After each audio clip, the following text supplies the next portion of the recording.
confident that's not our intention. So we need to do something with that. That's my case. Okay, that's a fair point. I think it'd be fitting to allow staff to maybe respond, because I think we didn't pull this out of a hat. We probably borrowed it from other cities. So what have other cities done? What was the genesis behind this language? Mayor, members of the council, again, as you pointed out, that basically is a common standard that was included in other ordinances that we chose to apply to White Bear Lake. And we may want to have some discussion amongst the council and other staff as to what is the appropriate standard within White Bear Lake in the context of that. I think the intent, I would think most people agree with, that there should be some standard of wanting to keep these areas clean because it is public space being used for a private purpose. And I think Councilmember Edberg's point about defining that appropriate area based on White Bear Lake could certainly be discussed. Sure. You know, let me maybe offer my comment on this. The point is well taken. That's not the goal, is to have them, you know, be street sweepers for the city. That's well beyond their business. However, I think the 100 gives us a little bit of flexibility so that if, for example, a business has a lot of debris that gets blown away from their area and we kind of can trace it back to where it came from, it gives us some flexibility. This is outdoors. There is wind. I mean, I think, I'll put it this way. I'm not worried that city staff is going to somehow try and point the finger at a restaurant when it's clearly not their garbage. And I have confidence in them to say, okay, this is clearly coming from this area, and we were able to separate the two. So whether or not this language gives everyone on the council the warm, fuzzy feelings to make sure that that's not abused, I don't know. I really couldn't care less. I think the goal we all agree on is that's basically, if you create a mess, you need to pick it up, whether it's 100 feet away or 50 feet away, if you're the cause of it. So I'm open to amending the language, but I won't pretend to know exactly what it should look like.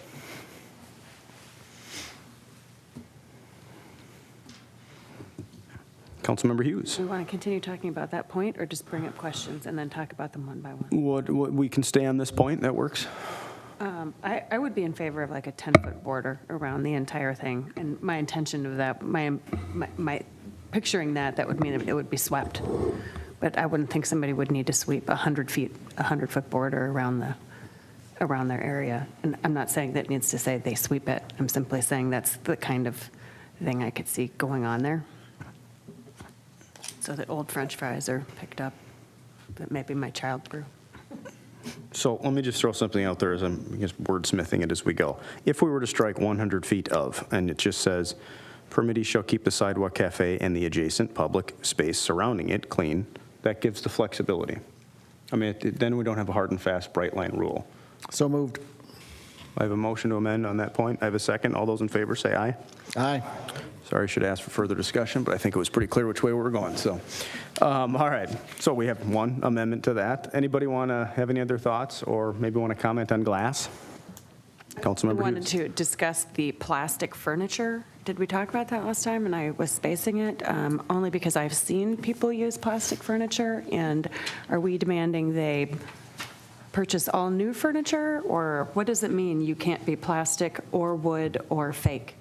And what kind of furniture can you then have?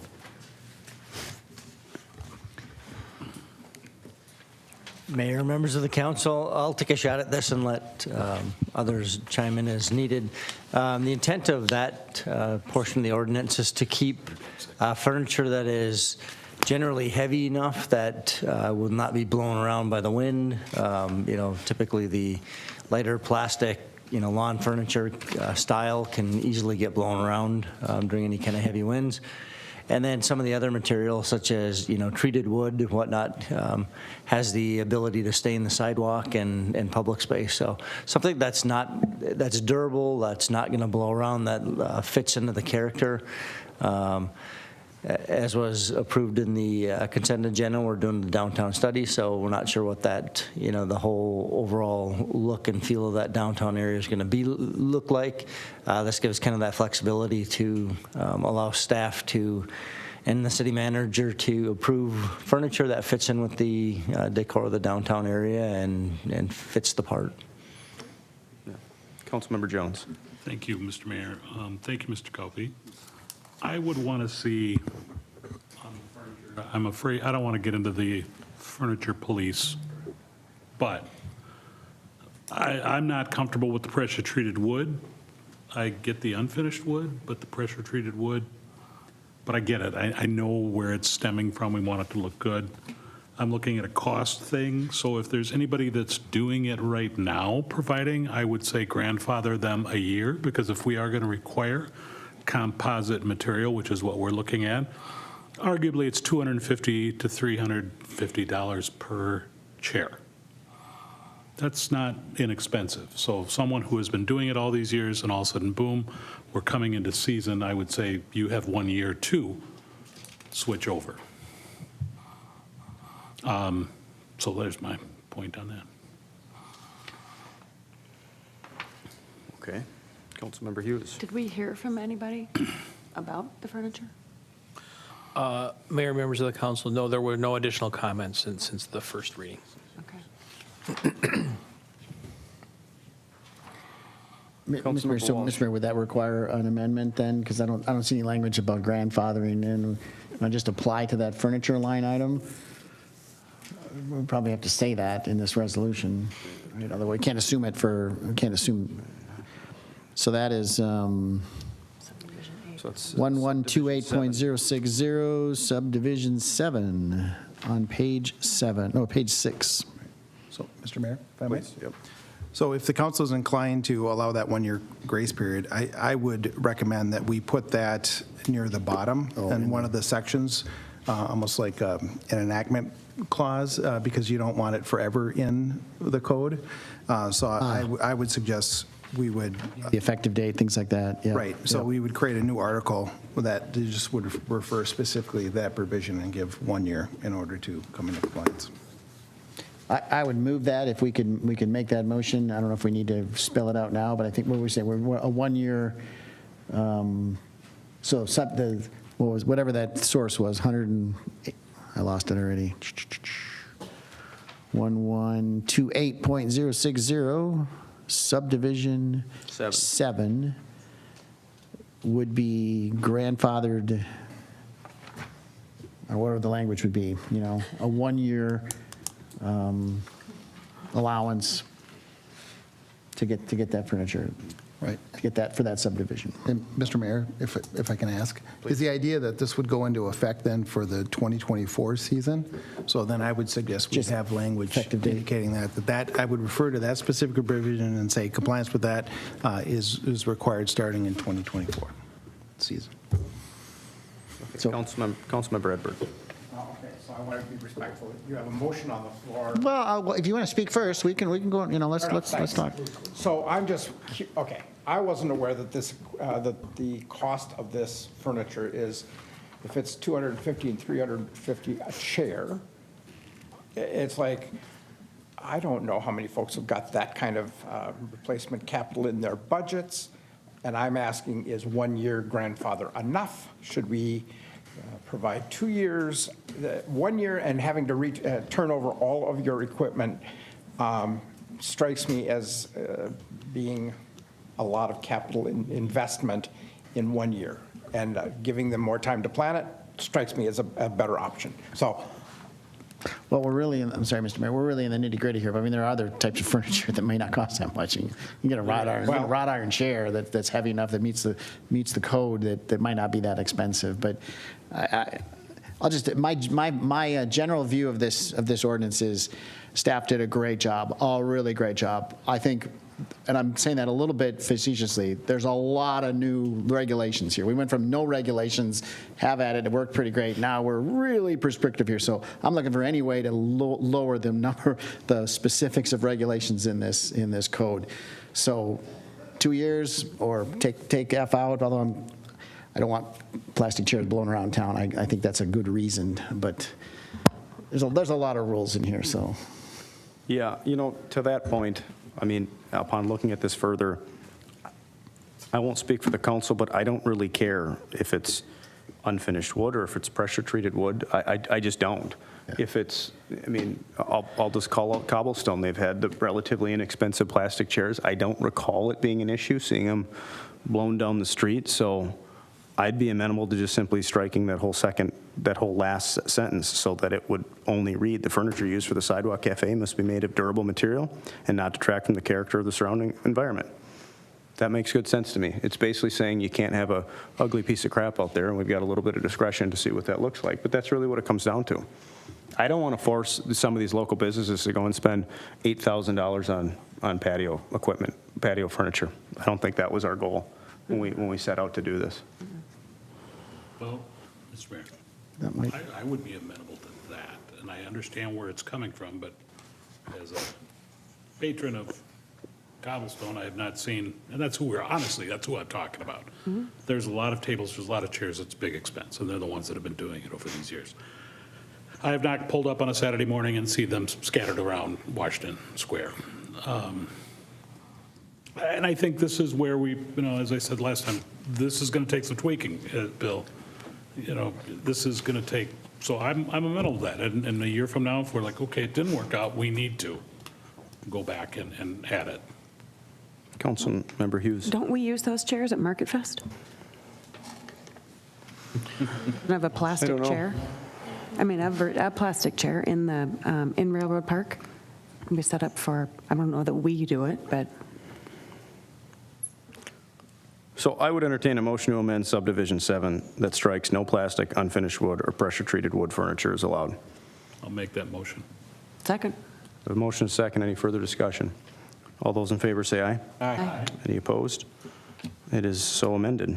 All right. I'm going to go back to glass because this one bothers me. Motion to strike glass, just to get the conversation going. I appreciate it. And just so we tee up the motion properly. I'll second it. I have a motion to amend section 1128.070, subdivision 10F. Strike use of glass bottles, other similar breakable items within the sidewalk cafe area, not allowed. I have a motion. Do I have a second? Second. The motion is second. All those in favor say aye. Aye. Any opposed? It is so amended.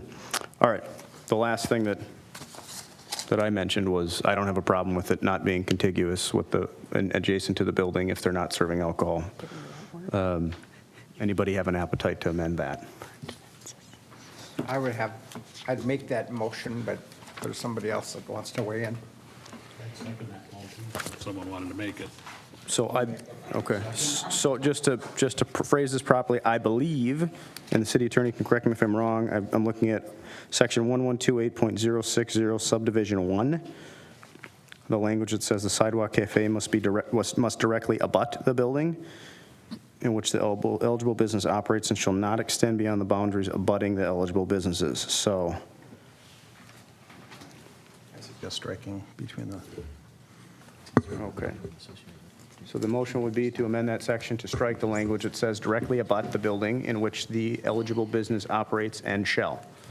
I have a motion and a second on that. Any further discussion? Seeing none, all those in favor say aye. Aye. Any opposed? It is amended. All right, those are the big ones that I had. Anybody got anything else? We're wordsmithing I'll up here. move What do we passage of the got? resolution Okay. as amended. As amended. Ordinance, I'm sorry, it's an ordinance, as I have a amended. motion. Do I have a second? Second. Any further discussion? All those in favor say aye. Aye. Any opposed? The ordinance is adopted as amended. That was a fun little exercise. I enjoyed that. Maybe I'm the only one. All right. Okay. And then we have to pass the summary resolution that accompanies that. I'd entertain a motion. Approval. Do I have a second? Second. Any further discussion? All those in favor say aye. Aye. Any opposed? The summary resolution passes. All right, item 8, new business, Dog Beach operation.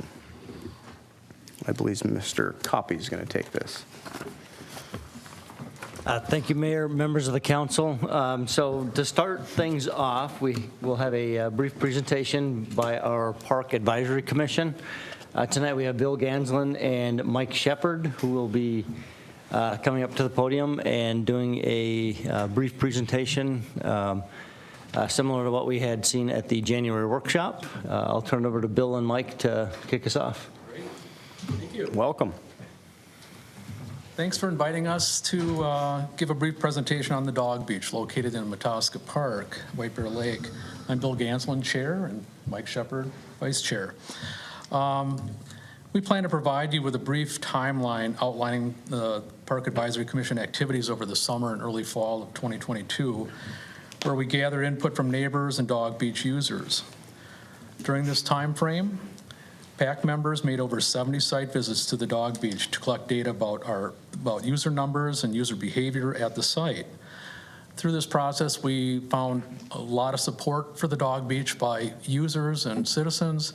We also found some concerns. This user data was used to better inform our recommendations for continued use of the area, as well as a number of improvements to the site. Park Advisory Commission voted 7-0 in favor of keeping the Dog Beach open at its existing location at its September 15th Park Advisory Commission meeting. I'd like now to move on to the timeline and recommendations of the PAC. Paul? At the July 21, 22 PAC meeting, we met with a concerned resident regarding the Dog Beach. Some of the issues the resident noted were that dogs were crossing along the shoreline to adjacent private property. Owners were allowing their dogs to go on the swim dock. Owners not having control of their dogs and having them off leash. Dogs fighting and being aggressive toward other dogs, and pet waste left in the area and not picked up. Following that meeting, commission members determined that they would like to visit the Dog Beach as often as possible before the August meeting and report their findings at the August meeting. So the August 18th PAC meeting, commission members presented their findings from the past months. And again, to remind you, the commission members, 7 of us, made over 70 visits to the site and saw a lot of people using the beach. We heard from additional residents, both in favor and opposed to the Dog Beach, and at that meeting, the commission was asked to consider alternative locations. At the September 15th meeting, the commission reviewed the following. The cumulative information that the Commissioner Dog Beach reports indicated. We reviewed the input from residents, both positive and concerns, and we reviewed other suggested locations and found that the current location was definitely the best site for a dog beach. And at the end of the meeting, the commission voted 7-0 in favor of keeping the Dog Beach open in the existing location.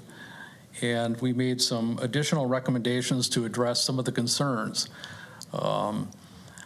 We had a lot of positive feedback where actually some of the things that we are recommending for additions to the site will be reflected in both positive and concerns. So I'd like to turn it over to Mike Shepard to share the PAC recommended improvements to the Dog Beach. Mike? All right. So we found a few things that we thought could be better. Some of the signage down there is, let's say, a little cluttered. The words are a little small. People really aren't reading them. So we're thinking of getting more signage down there, easier to read so people actually look at them and will read the one sentence sign instead of 4 or 5. Also doing a permanent fence between the Dog Beach and the swimming beach. And this fence would be moved as the water goes up and down. So park staff would have to go and every few days maybe move it up and down, a foot or a few inches. Also, we thought putting gates up on top of the stairs. So if somebody's dog gets loose, they can't get up onto the trail. They'll get to that gate and they'll have to come back down. Also looked into a better buoy system. The buoys along there in the past have been small. They can get through them. So it's bigger buoys that are always floating across there that's going to keep the dogs in the water from going over to the swimming beach. We looked into the leash rule, and we talked about that a lot, if we really do want to still have it or not. And we decided, yes, we should continue with the leash rule as we have now. We know there are some dogs not being contained on the leash, but I think some of the users that are down there a lot have been educating those people that are off leash and telling them and just reminding them that we need to be on leashes. And yeah, maintaining the pet waste stations. I know the city staff, they've been down there testing the water every week or so, and there's not been any high amounts of waste. It's actually been lower than most places. And one other thing we're advising is to change the swim dock to be no fishing. Just because if you have people off there fishing, you're getting some lures dropping on the sand, getting some hooks dropping on the sand. We don't want that for the kids, so we're thinking put a no fishing sign on there. People are going over by the bridge and fishing there anyways, so those are the recommendations that we think will improve it and allow it to keep going as a valuable asset to the community. And Thank you. Mr. Coffey, go ahead. just one last thing, just showing some of the improvements that Mike had mentioned, kind of in real life, where they would go on the dog beach. Like Mike said, simpler signage. It's, right now, if you've been down there, it's a big sign with, 10 different rules on it, and people just aren't reading it, seeing it. But there's a lot of kind of nice signs out there that, that we would look at making our own, as remember to leash your dog, or things like that. That would be kind of those, I'm not going to read the third sentence down in a big paragraph. So. And generally just showing kind of where the buoys and permanent fencing would be. That permanent fencing that would go between the dog beach and swim area would extend just enough up the hill. It's a pretty steep hill, so it would extend into the hillside, not necessarily all the way up to the Lake Avenue Trail, but enough into the hillside that a dog couldn't reasonably run up and over it because it is so steep. And then, like Mike said, the gates up on the Lake Avenue Trail to prevent both dogs that may be on the trail from getting down in the swim area, as well as them getting up out of the dog beach area. So with that, staff and commission members would be happy to answer any questions you have. Thank you. So, Council, I'm going to open this up for public comment in a minute, but if we want to have any specific questions for the Park Commission members right now, now is a good opportunity. Do we have any questions for Councilmember Walsh? Thank you, Mr. Mayor. How do people get to the, you're putting the gate at the top of the, up on top on the Lake Avenue Trail, sort of by the fishing, or by the swim dock, that's on that side, right? So people would come in and park probably, or walk, and then come in from the other side, would be the bottom of the screen here, right? And then that's how people would access it. Is that sort of the travel pattern? I guess No, there's a lot that come up from Lake Avenue and down the stairs. Straight down the stairs? Yeah. And so the gate would be, On top now of those would be a stairs. the gate to go through and get through. One thing I will note is there is a stair to both the swim dock and the dog beach, so there's two separate stairs, and it would be separated by that fencing. I'm just wondering if we fence that side, which is good, it still sort of opens up as you go. I guess that's sort of south, right? If you go south, it sort of just opens up to the Y dock and everything else. I guess the question would be, where's the problem? Where's the problem is dogs leaving the beach. I mean, that's the problem, and then hitting the neighborhood unleashed. So are they? I'm just trying to get at, is that going to be a good solution, or are they going south and then up into the neighborhood that way? I mean, that's kind of so that's what I'm just, I don't know if we have an answer for that, unless we had a camera out there. I did most of those visits. I did probably half of the visits, and I did not see any time that the dogs were going to the south and going anywhere past where the Y dock was, or actually really past where the canoes are, or canoes and kayaks. Okay. Thank you. Any other questions for the Park Commission members? I do. Councilmember Hughes. So you said you looked at alternative locations there at Mataska. What did you guys think of, what would that be, east of the launch? Yeah, east of the launch, we noticed that there was an area that was cleared several years ago when the water levels were low, stumps. It's very, I guess, mucky and not very amenable to dog owners walking in it. I mean, dogs probably wouldn't care, but the thing that we heard a lot from users was that they really enjoyed the fact that they could wade in the lake with their dog. And the bottom, the sandy bottom, was really amenable to using that site. The area on the east was really difficult to manage from a standpoint of a user walking in that area. It would really require a significant amount of change to the bottom structure to do that.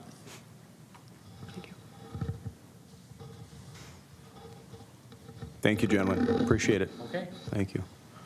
At this time, I will open it up for public comment. If anybody wants to speak to this issue, now is your opportunity. Please step up to the podium, state your name and address.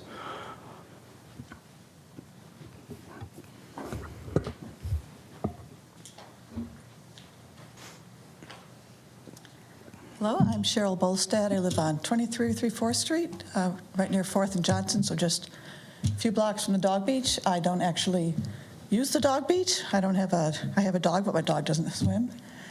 I just want to say I think the dog beach in this location is a really terrific asset to the community. I enjoy walking and looking at dogs, watching the people. I've gone down there and talked to the people, and I think it's a really wonderful asset, and I really appreciate having there. And I think these changes you're suggesting are all really positive and would help other people enjoy the beach, and it's a nice asset. So thank you for considering this. Thank you.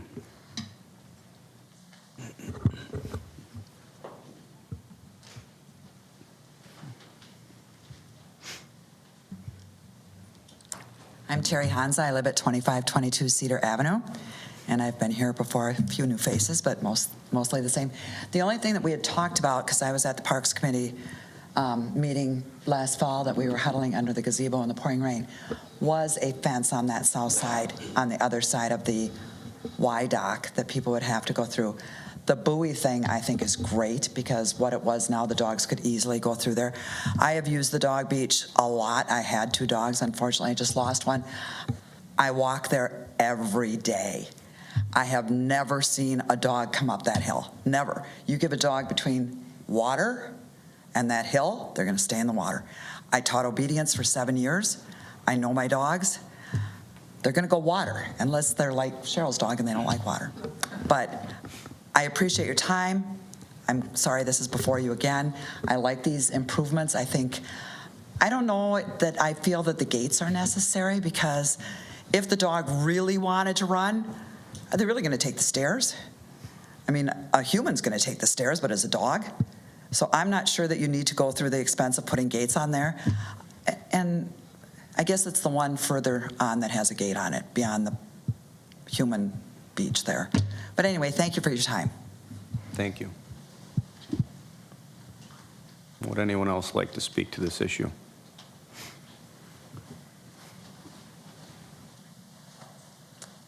Hi, my name's Josh Cermak. I live at 4152 White Bear Avenue. I am a current user of the dog beach. I have 3 golden retrievers. 2 of those golden retrievers are senior dogs, so they deal with arthritis and just mobility issues. So during the summer, it's great to utilize the water. It's an absolutely phenomenal area. If you know anyone that has a dog that hasn't only used the dog park and they use the dog beach, it brings people together. The community loves it. Like one lady was saying, people love just staying up there and watching, and you'll come up the hill with your dogs and they'll ask you questions, and it's just get to know people. And it's a great environment. And you know what, people and like who have dogs and care about them, they work together to be, you know, hey, if someone doesn't see their dog pooping or doesn't see their dog behaving, they'll be like, hey, look at your dog. Can you and people are really receptive, and they actually do a really great job. I use it about 1 to 2 times a week during the summer, during the hot months, obviously, and it's great. The dogs that exercise, keeps them healthy, it keeps them like energetic, and it's just a great thing for the environment side or the community. So I really recommend that we do keep it. So Just like any other things, yes, there is dogs that bark from time to time. They're playing. It's just like, when kids playing in a playground, you're going to have a little bit of noise, but it works out really well. So I really recommend that we do keep this. So thanks. Thank you. And would anyone else like to speak to this issue?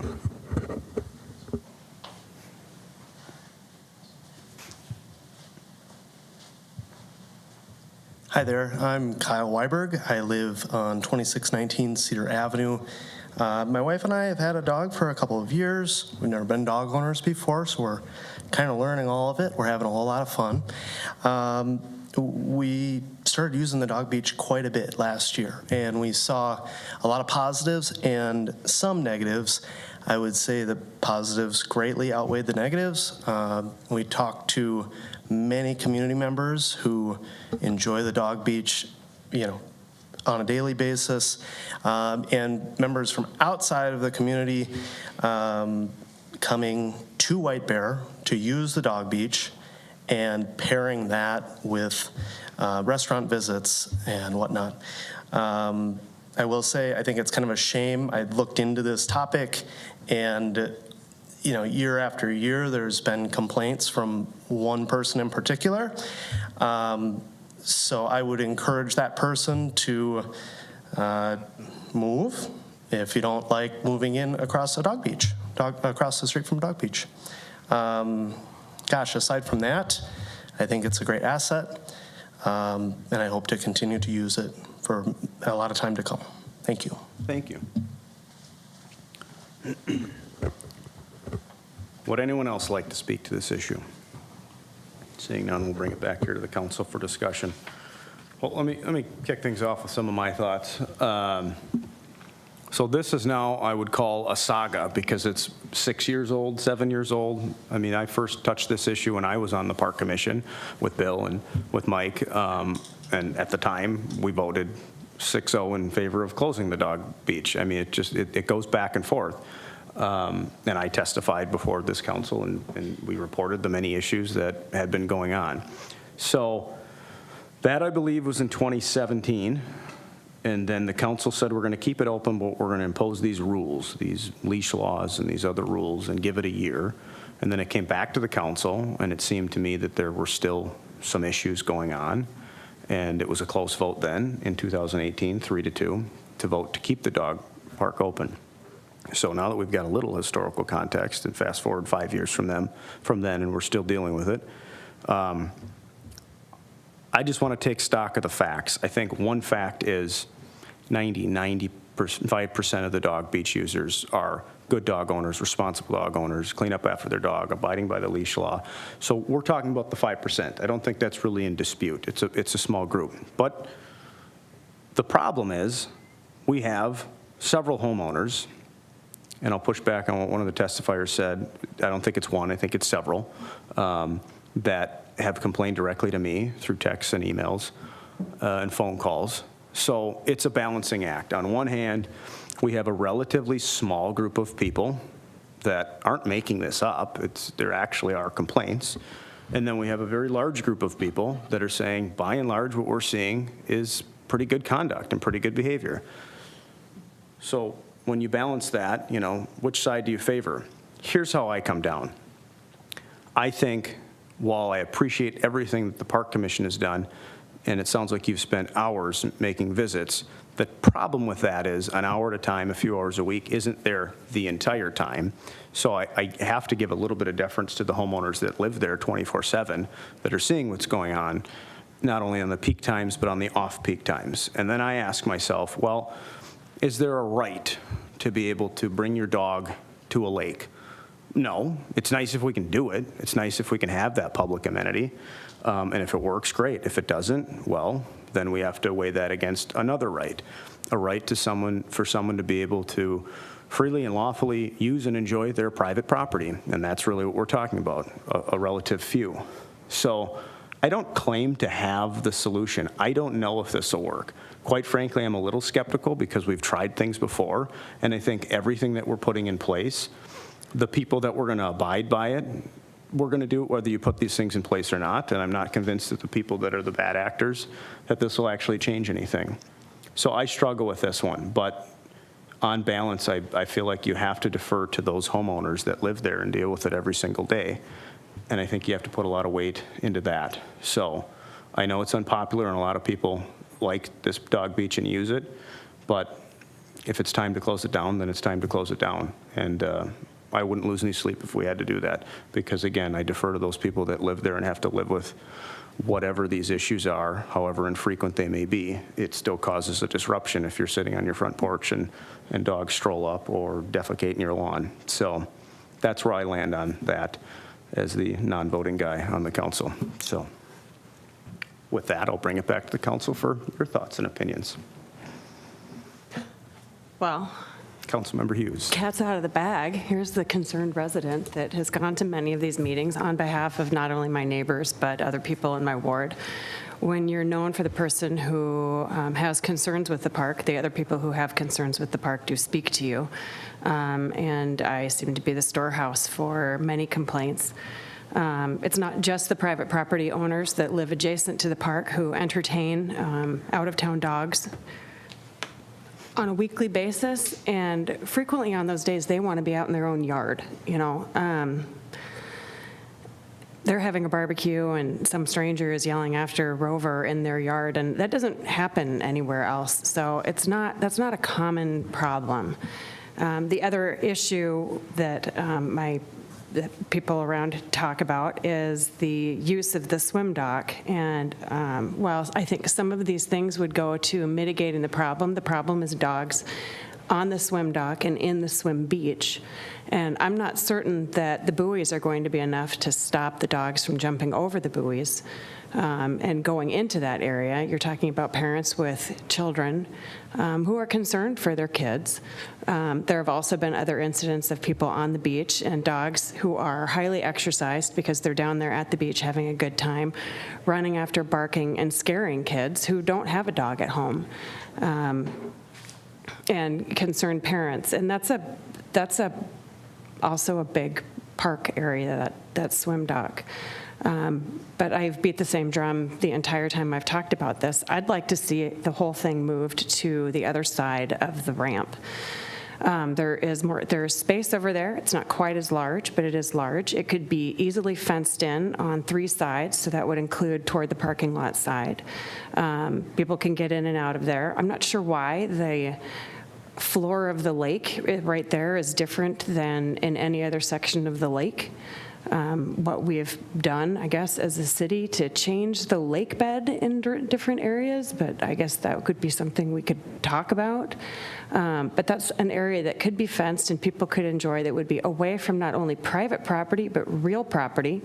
Because right now the dogs are around canoes and the other parts of the park that people pay to use. There's rental, I don't know what you call it, slips for the canoes. Is it a slip? Thank you.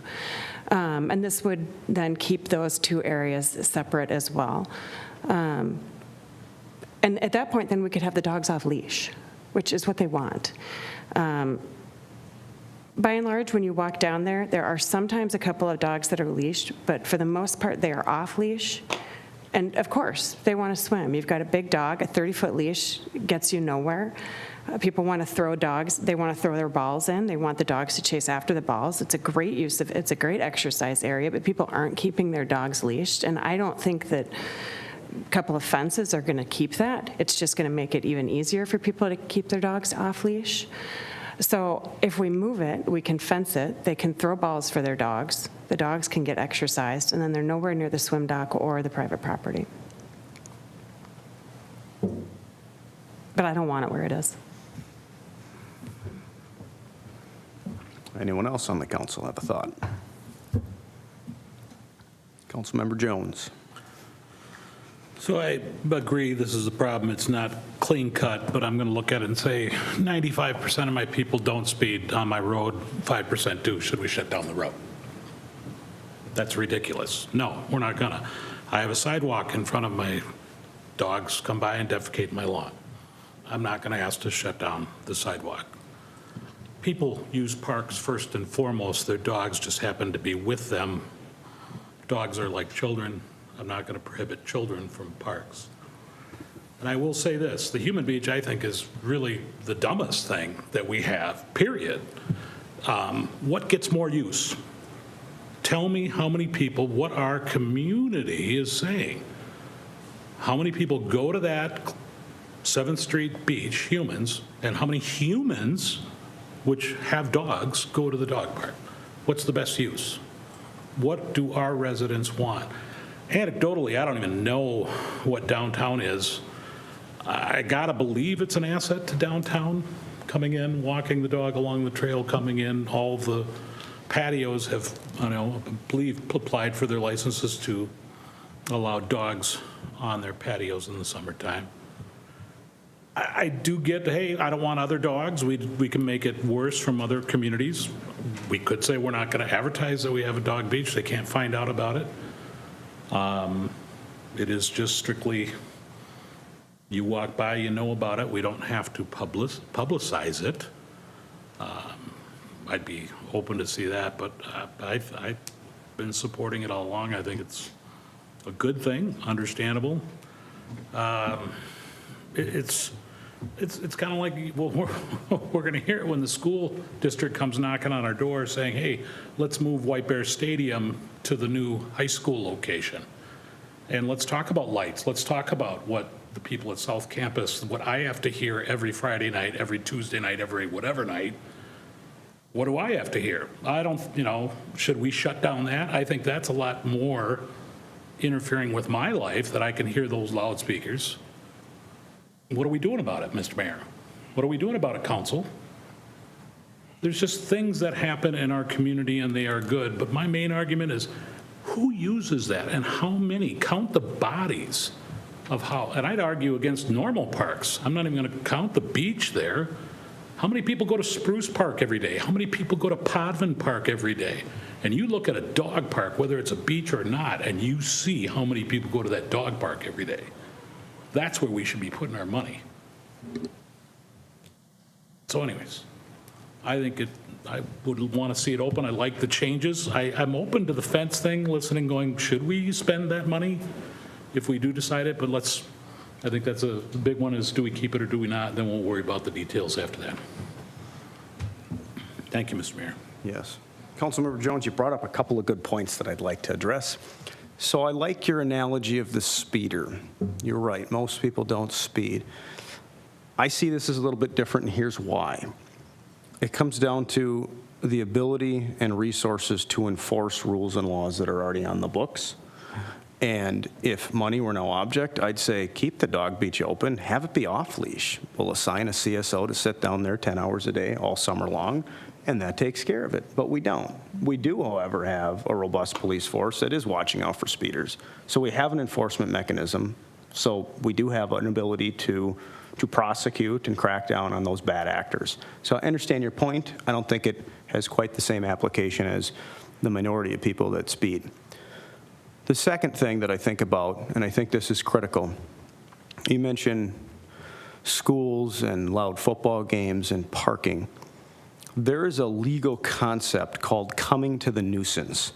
And what that means is, at least with a nuisance cause of action and in the eyes of the law, we look at what got there first.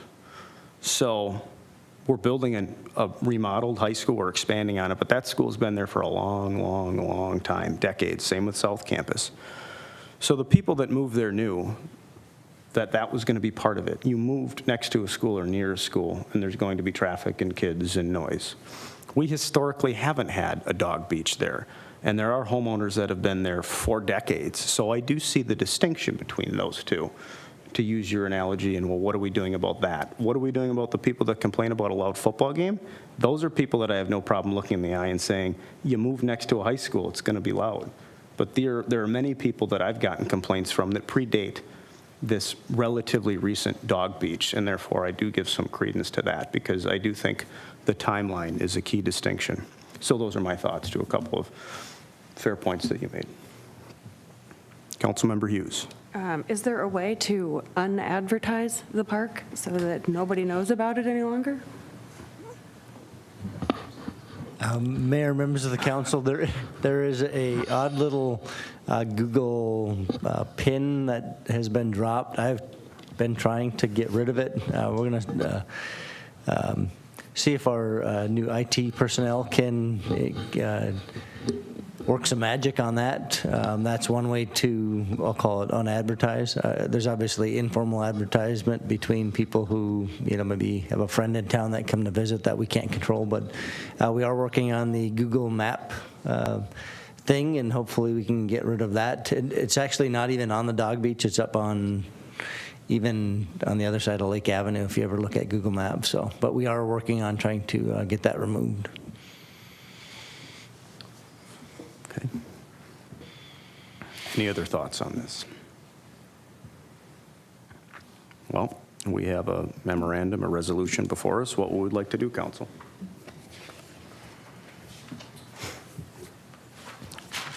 Councilmember Walsh. Mayor.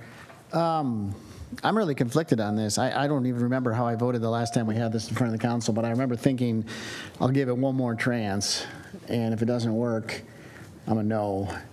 I might even been a no that day, but so here I am, and it's back, and that was my last chance.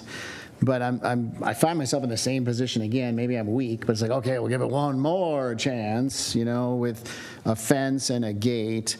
The way I look at it, there's three states of being. There's the status quo, which is not working, because I'm seeing the complaints. We're getting the emails, the photos, in the emails of dogs in yards. So, the problem is real. I agree, it's probably 95.5, but it's real. So doing nothing is not a good option, because if we go through another summer, we're going to have the same issues. This is option B. This resolution, fence in the water. I'm not thrilled about spending $15,000. I mean, I don't know if we take that out of the park budget, if we're going to use that, so we're going to do something less in another park because we're going to use park money to do that.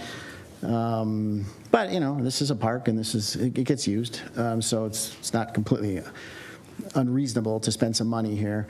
Option C would be voting. I would be a different resolution or a different motion, I think, because I think if we vote this resolution down, we have the status quo. If we vote this resolution up, it's a little better than the status quo, because now we've got a fence and some better signage. And then hopefully some communication. I say a lot, we communicate when we act. So here we are in front of the council again, assuming the newspaper writes about it.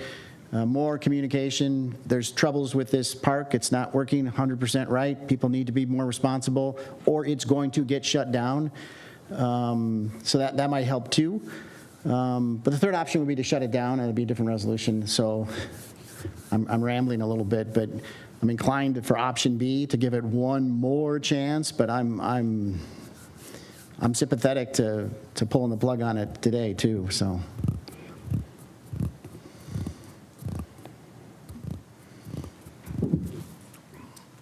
Any other thoughts or comments? Otherwise, we have a resolution before us. Mr. Mayor, I'll move to approve resolution continued operations from the public dog beach. I have a motion to approve the resolution. Do I have a second? I'll second it. Any further discussion on this? Mr. Mayor, so Hughes. if this gets voted down, what happens? I want to defer to staff. I think Councilmember Walsh is right. We have the status quo, so we're going to have to address it. I don't know what maneuvering we have or ability to go beyond this resolution tonight. So we couldn't open, sorry. No, I mean, maybe that's the question. Hypothetically, if it was the appetite of the council to close the dog beach, and I'll look at the city attorney on this, how would we accomplish that? Mr. Mayor and Council, what I'd recommend, if that was the inclination of a majority of the council, would be a motion to continue this matter to the next meeting with the direction for staff to bring back a resolution to close the park. Okay. So I have a motion and a second. Any further discussion on this? All those in favor say aye. Aye. Any opposed?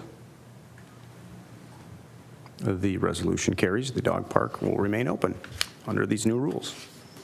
I'd like to make a motion to, I don't even know how to go back and do this now. Can I now? The resolution passed, and I, Oh, God. I didn't understand that. okay. Mr. Mayor? I don't know. Take that vote again? Can we? I don't know. Sorry, Kevin. Councilmember Edberg. So I want to be sympathetic to Councilmember Hughes and her predicament. I have a suspicion there was a misunderstanding about the nature of the vote that was being taken. I'm not opposed. I defer to your judgment. You're our presiding officer.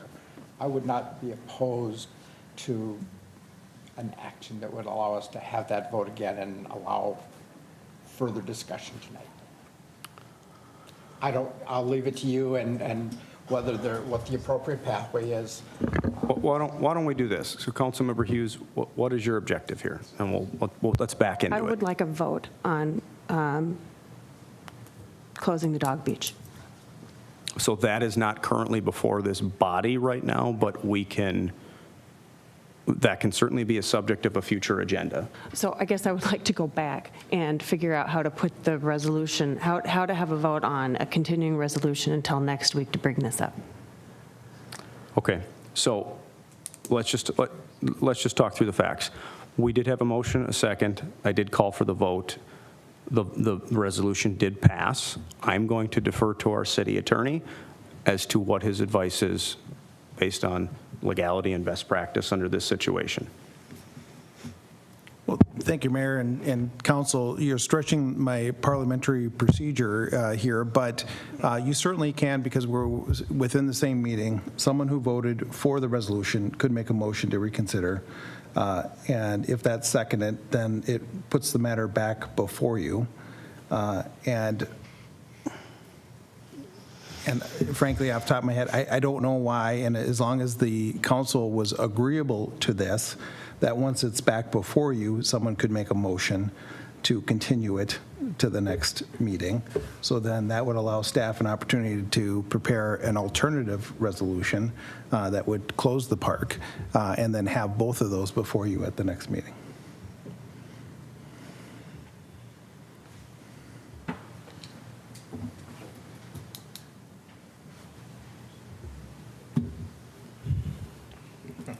So I'm going to sit up here and vamp and ramble because. Well, let me try, Mr. Mayor. Hang on a second, Councilmember Walsh. Here's the issue. Here's what I'm trying to figure out. Councilmember Hughes, I understand what you're trying to accomplish. I'll be honest, where my head is right now is, and you correct me if I'm incorrect legally, Mr. City Attorney, we had a motion a second before resolution like we've had many times before, and we had a vote on it and it passed. And I don't like the precedent of unwinding things after we've held a vote. That's my issue. Am I incorrect in that? Well, Mr. Mayor, no. I mean, there is that motion's available to reconsider. I guess the legitimate question is it likely to achieve a different outcome at the next meeting? I mean, that's kind of the practical. So to clarify, it would be appropriate for Councilmember Hughes to make a motion to reconsider. No, it would have to be. Parliamentary-wise, it would be somebody on the prevailing side. Right, it would have to be majority. Okay. Is anyone willing to make that motion? Oh, Dan. Councilmember Jones. Question for Mr. City Attorney, Mr. Mayor. On the advent of a 3-1 vote, where is it where the mayor could veto the approval of continuing the beach operation? So, Mr. Mayor and Council, the mayor does have the authority to veto a resolution, but in this case, the veto would just maintain status quo. Okay. With that, Mr. Mayor, I would say, to be fair, I'll open that back up. So you're making a motion? That made the motion to, Consider So you're making a motion to reconsider? the vote by which we approve this resolution. Okay. So I have a motion and a second. Any further discussion? All those in favor of granting the motion to reconsider, say aye. aye. Any opposed? All right. So we now have a fresh, we now have, it's now up for reconsideration, correct? Resolutions before you. This would be the opportunity for anyone on the council, if they so chose, to make a motion to table this until the next meeting. Am I correct in that? I got it. Correct. Okay, Councilmember Edberg. Point of order. My understanding is that while we are reconsidering, our previously passed action stands until it is reversed. So we are having a discussion about whether or not we should have more discussion and an alternative motion. But because we did legally pass and adopt, and the chair announced a previous action, my understanding is that the action stands until differently modified. Mr. Attorney, does that? So, Mr. Mayor and Council, I'm inclined to say it is now back before you, as though it was not approved, because there was essentially a motion to bring it back for consideration by the council. You may, I mean, technically, there may be something that suggests you're correct in that, but that's why I said with the consent of the council. It needs to be, I mean, I could spend the next 20 minutes researching this if you'd like, or you can just be with the consensus of the council that the effect of that motion was to bring it back before you, and then it's open for consideration for continuance to the next meeting, and then it would be open for further action at that time, whether that's ultimately to reverse it by adopting a resolution to close the park, or by reaffirming it by having a motion to re-adopt the resolution. Councilmember Jones. Yeah, just for those who support the dog park that are here tonight, I mean, I'm not walking back my support, but I also believe it's fair. I want this to stay open on two reasons, or at least one. One, I don't want it to be a parliamentary procedure that keeps it open or shut. That's just, and two, you know what? I don't think any of you want it hanging over your head any longer. Let's just get it over with, rip the Band-Aid off. Closed or open. You know where I stand on that, but this has been before, and I don't know, I mean, we should just pick a direction and just stick with it.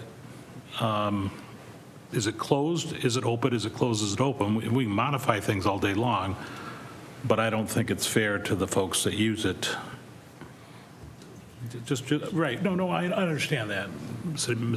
So I'm just like, that's why I'm okay with it. Let's make a decision, move on one way or another. So Councilmember Jones, I understand what you're saying, but you made a motion to reconsider, so that's why we're here. I understand, and I'm supporting that too. Okay, let's do this, okay? Now, can we table? And get the full council here? hang on. Councilmember Hughes, your intention and goal is to have a straight up or down vote as to close. Do I have that correct? Yes. Okay. So would it be appropriate, Mr. City Attorney, to make a motion to amend the resolution to say, strike everything, I would like to close the dog park? Is that a fair motion to amend the resolution? So, Mr. Mayor, yes, I mean, it's a bit awkward because then we're left with really not a resolution format, but certainly that could be, the resolved line could be changed, amended to talk about closing the park. And so, yes, that could be a motion to amend the resolved line to close the park. Councilmember Hughes, would you like to make that motion? Yes, I would, thank you. And I'll second the motion for purposes of discussion. Is there any further discussion? Councilmember Jones? Yes, I think this, if we're talking about any other park to close and we've got one council member that's not being represented here and we just went from this resolution to closing a park, it is a park. We want to talk about closing any other parks, adding to that tonight? That is unbelievably unfair. That is not what was on our agenda, not even close. We table this thing. Is there any further discussion? Councilmember Walsh? Thank you, Mayor. Well, I think it's clear where I stand. I think there's three options, and I'm with option 2, which is what I voted for, the new changes, the fence. So I'm going to oppose the motion to close the beach. I appreciate the ability to bring it forward and have that vote. I'm a no on that motion today. I might be a yes on that in the future if this thing continues the way, if it doesn't, if the new fixes don't work and people don't do a better job with their dogs, then I'll be a yes on closing this down. But tonight, I'm a no on this vote. I appreciate the opportunity to have the vote in the process. So I have a motion and a second to amend. Is there any further discussion? Yes. Councilmember Hughes. I mean, can I ask you at what point, at what point do the citizens that are, the private property owners that are there have to continue to entertain dogs? At what point do the people who are trying to swim at the beach have to continue to swim with dogs that they don't own? At what point do we say having what is basically an off-leash dog park right there without any kind of permanent fencing? I mean, this is fine, but this isn't permanent fencing. If you go to Otter Dog Park, it's all fenced off. You walk through a gated area. There are signs all over that say, don't have your children here. Because it's not a place where dogs and kids mix. That's not what it's meant to be. And yet here we have one right in the middle of a neighborhood that's not fenced. At what point do we say this has been an interesting experiment, but doesn't work for any of the other users of the entire park? The remainder of the park stays open. That park still remains park. That section of it is just not welcome to dogs. It's not that people can't continue to use it. So it's not getting rid of a park. It is getting rid of one use of a multi-use huge area that infringes on the use of that other people have when using that park. Not only that, but the surrounding property around it. Again, I'd prefer to have it moved, but I'm not sure at what point you bring it up and you say, okay, now we've gotten to the level at which, you know, we've tried it 7 times. So I guess that's my only concern. I mean, what do people have to say this is really, it's not working? Anyway, I greatly appreciate that we brought it back up again, because I was very confused about what my actual wordage was supposed to be there. So thank you for bringing it back up again and allowing me to do that. Not a problem. Very good. Okay, I have a motion and a second to amend the resolution to be reworded to state that we will close the dog beach. Is there any further discussion? Councilmember Jones. One added line for Ms. Hughes. Bring it back saying on the agenda what was going to happen. I mean, that's what needs to be done, in my opinion. This is, I mean, I respect that you're like, this is one section of this. You could argue we're going to take the slide away from X Park. But I think this is a bigger deal than that. This should be stand alone. It should be on the agenda out there in front of the public so that people are aware of what is being taken away. So you'd prefer to table the motion? I would. I think it's the fair thing to do. I have a motion and a second to amend. I'm going to call the vote. All those in favor say aye. I'm calling the vote. All those in favor of amending the resolution to close the dog park say aye. Aye. Any opposed? Aye. Aye. The motion fails for lack of a vote. Now, we have the memorandum and the resolution before us. As we started this meeting, I would entertain a motion to reapprove this or table it. It's in front of us. No, we don't have a motion. Well, that's fine. We do. I'm done. We have the resolution in front of us. I would entertain a motion to approve the resolution. I'll move that resolution. Do I have a second? Second. Any further discussion? All those in favor say aye. Aye. Any opposed? The motion carries. The resolution passes. Moving on to item 8B, the sale of the 2023A general obligation bonds.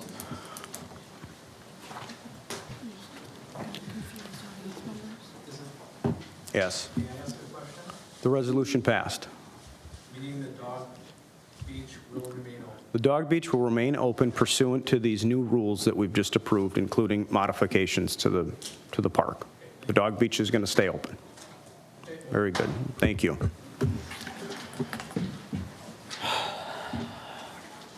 Ms. Kinsfater.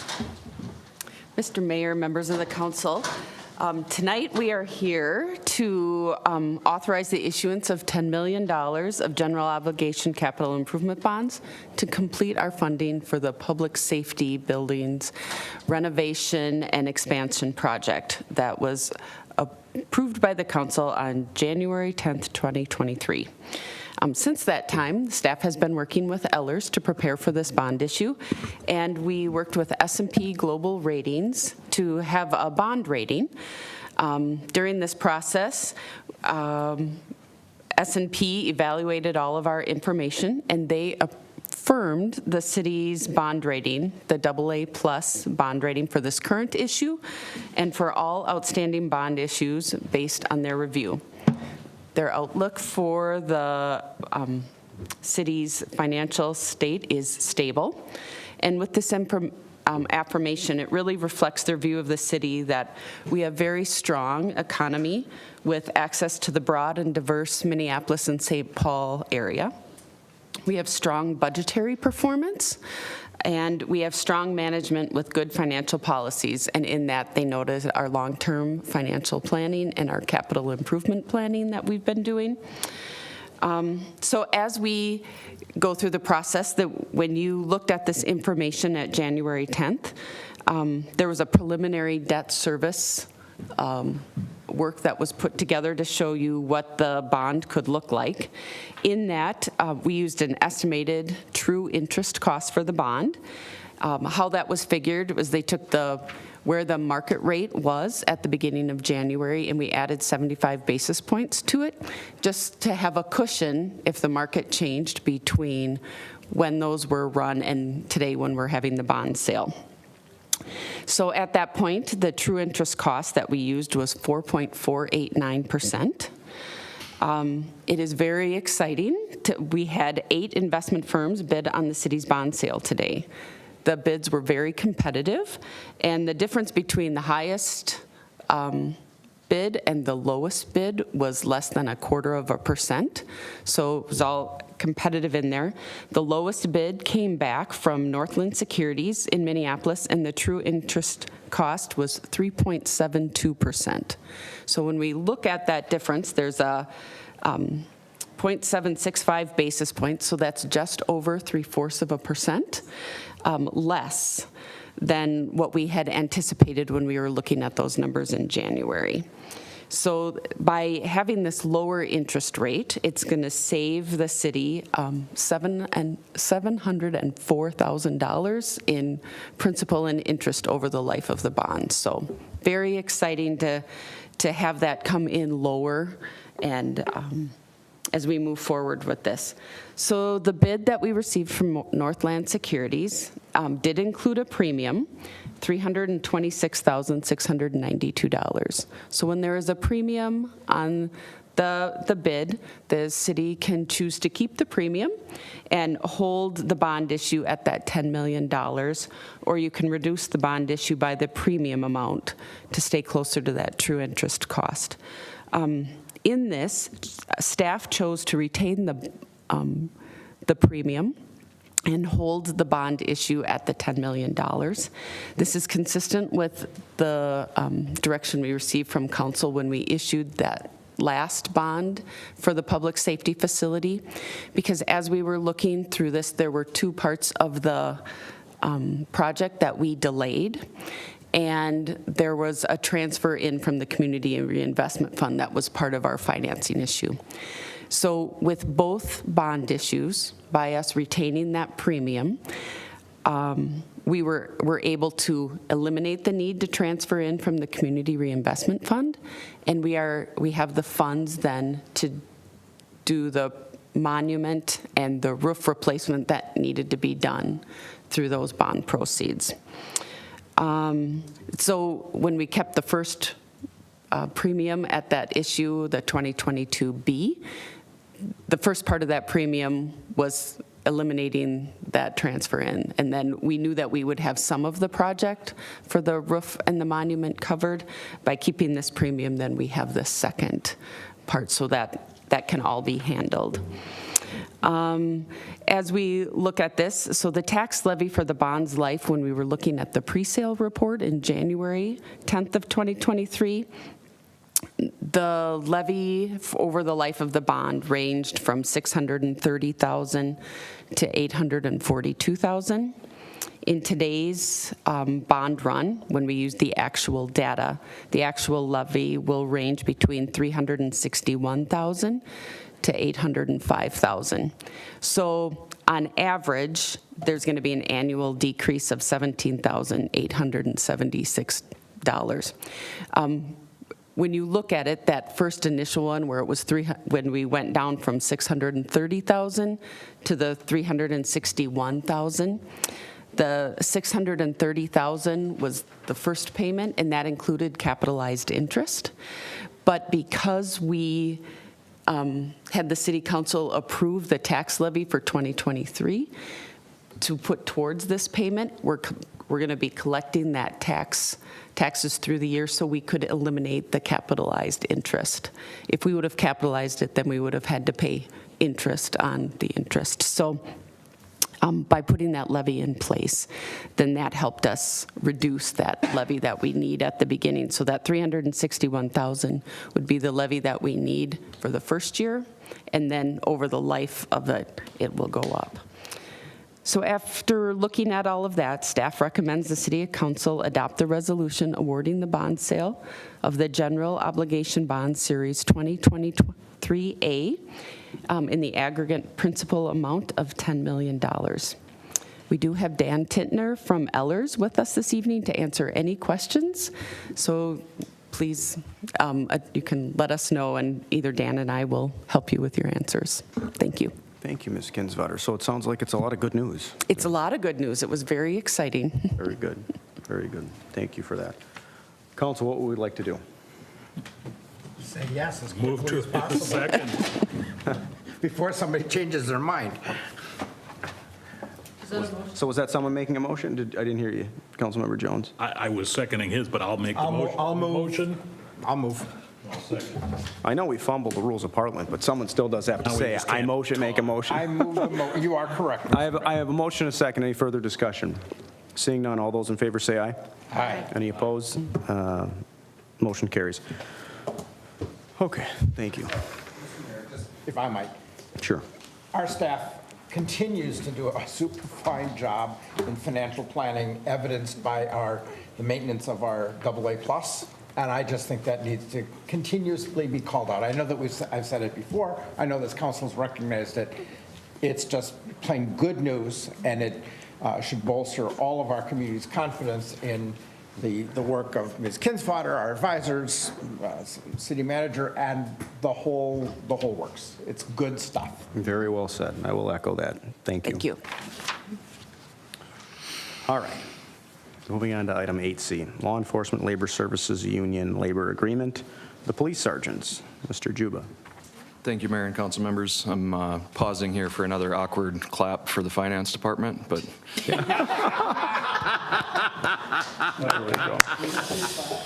Yes, please clap. Thank you again, Mr. Mayor and council members. So tonight before you, we have 2 of our 4 labor union contracts we've come to agreements on between staff and the unions, and have them here for your consideration tonight for approval.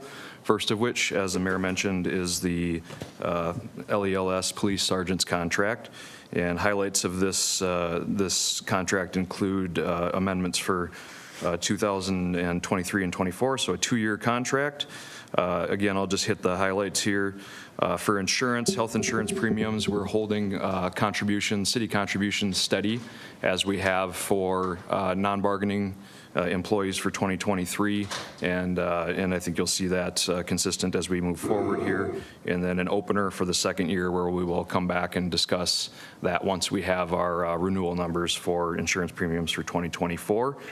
Increases for uniform allowance for both years of the contract. Those include things for police and sergeants here in particular: holsters, flashlights, boots, belts, all of the equipment that they carry on them, other than their vest, basically, is included in that allowance. Then we get to wages. Of course, we had the classification and compensation study that the council approved in September, which is why have been a little prolonged here with this process. It's a little bit different. There's more information and kind of a reset with our wages as we did with non-bargaining is carrying into the unions now, as you, I think we preemptively talked about that a little bit as we approved that for the non-bargaining staff. So for the sergeants in 2023, how this is structured is on 1/1/2023, they'd get a 3% COLA, which is consistent with the rest of the city up to this point for non-bargaining staff. And then on 7/1, they would be placed into what has been negotiated now for their new pay range. And that pay range is consistent within the parameters of what was laid out in that classification and compensation study. So they switched to that on 7/1/23. And if you recall, we did, again, I'm repeating myself here on the non-bargaining side, but it's very similar. We did that on September 1st, 2022 for non-bargaining. So that switch into their new schedule will take place on 7/1/2023. And then we have some changes for longevity language, which is in their contract, which will be removed because that's accounted for in their new wage schedule. And then in 2024, we have a 3% COLA on 1/1, and then they'll see step movement within their new schedule on their anniversary dates. And then the last item of note is new language. Currently, our police sergeants do not get FTO pay for being field training officers. They do perform those duties. They do help train officers as they come on. They currently just aren't compensated for that. This is bringing that into the contract, and it will mirror language that I believe you will see in the future with a patrol contract as far as how that's handled between the two groups when they're designated as a field training officer. So those are the highlights of the contract. Again, it's a 2-year contract, and we are recommending it for approval. Very good. Thank you, Mr. Juba. Council questions, comments? Seeing none. Councilmember Edberg. Thank you, Mr. Mayor. Mr. Juba, I understand have the unions voted on these, and what's the result of that? Correct. So the two contracts, we do not bring them to you until the unions themselves have voted to approve the negotiated amendments. And so the two you're seeing tonight have been voted on and approved by their membership. Thank you. Councilmember Walsh. Just a question on the field training thing. The memo says the employer shall receive, sergeants that are signed shall receive 1 hour of overtime pay based on their current rate of pay. I don't quite understand that. If a field training would take more than an hour, wouldn't it? So is it like it's just like spiff, like a bonus? Like we're going to give you 1 hour of overtime for performing this task, but it occurs over the course of a shift or something. Correct. Yep. So they're designated usually for either a partial shift or a full. So if they serve in that capacity, they get that 1 hour of overtime. That 1 hour. Correct. And that's very consistent with how that's done within that business. Oh, okay. Thank you. So just to clarify, the language in the CBA actually spells out that they get 1 hour of overtime per shift or some vernacular to that effect? Correct. Okay. Yes. Got it. Thank you. I would entertain a motion. I have a motion. Do I have a second? Second. Any further discussion? Seeing none, all those in favor say aye. Aye. Any opposed? Motion carries. The resolution passes. Item 8D, that's to you again, Mr. Juba, Local 49 Union Labor Agreement for Public Works. Thank you, Mr. Mayor and council members. I will try and speed this up. A lot of it is very similar. So this is for our Public Works group, and this is a 3-year contract. So again, we will hold premium contributions at 2022 levels and then reopen in 2024 and 2025. And then a change for severance pay for this group in particular. It's very consistent amongst the city severance language, both in our policy handbook for non-bargaining employees and then within our union contracts, since we do have sick time that accrues for the city after 10 years of straight 10 years of employment. You're then eligible for severance pay, which is half of your sick time up to a certain amount. And right now, Public Works is up to half of their sick time up to 500 hours, and that's being bumped up to 600 hours, which is consistent with our other 3 bargaining contracts. So it is consistent amongst the other groups with that change. standby pay right now currently. So Public Works receives standby pay when they're designated to take home the on-call phone. So when things come up, it might be a water main break, it might be a need for a road barricade, might be a number of things that come up during non-business hours. And so right now, we compensate them to do that, and they're designated by the week. And as a group, they have been lobbying for this change to go to by the day, because that makes it easier for them to have flexibility, trade shifts, that sort of thing. Right now, it's very difficult when it's designated by the week. We have been working on that amount of the weekly stipend for several years to get it to a point where it would be equitable to switch to this model and not have a real noticeable budget impact. So we have been doing that. So by making this switch, the budget impact is pretty negligible, and so it's something that we're very comfortable making a change on. With wages, again, I won't repeat that whole thing. The structure is very, very similar to what you just approved with sergeants. And those changes, so they'll do a COLA on 1/1/2023, and then move into the new schedule on 7/1/23. And then on this, as we did with sergeants, 2024 is a 3% COLA, and then step movement on their anniversaries, and then we repeat that in 2025. So it's nice to have a 3-year contract in front of you for your consideration, and we recommend it for approval. Thank you. Quick question on standby pay. So if an employee does get called to some job and it takes 3 hours, for example, do they get whatever their actual time spent is plus this 1 hour of overtime, or is that sort of like a draw on if they actually get called in? Correct. So they do not get paid their hourly rate. Correct. That's why they're being paid the standby pay, is to respond to those calls. Okay. Okay. Council, questions? Move approval of the resolution. I have a motion. Do I have a second? Second. Any further discussion? Seeing none, all those in favor say aye. Aye. Any opposed? Motion carries, the resolution passes. Thank you, Mr. Juba. Nice work. It's laborious to slog through the contract negotiations, so glad we have contracts in place. Okay, item 9, discussion, nothing scheduled. Item 10, communications from the city manager, Ms. Crawford. Thank you, Mayor. First, just want to echo Councilmember Edberg's comments about long-range financial planning. It's certainly been fun to be part of and be part of in White Bear Lake here.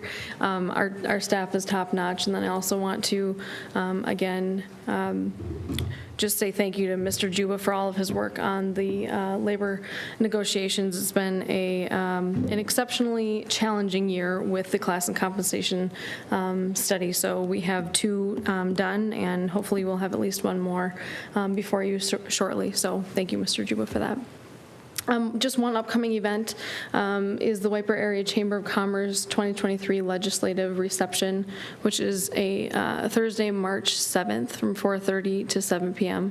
Now I'm second guessing if that's a Tuesday, actually, at TRIA. But registration is required, and it is suggested that the City Council do attend this. If you are available, I will be there and hope to see some of you there. So that's all I have for tonight. Thank you. Any questions or comments from Ms. Crawford? Seeing none, I would entertain a motion to adjourn. Second. All those in favor say aye. Aye. We're adjourned.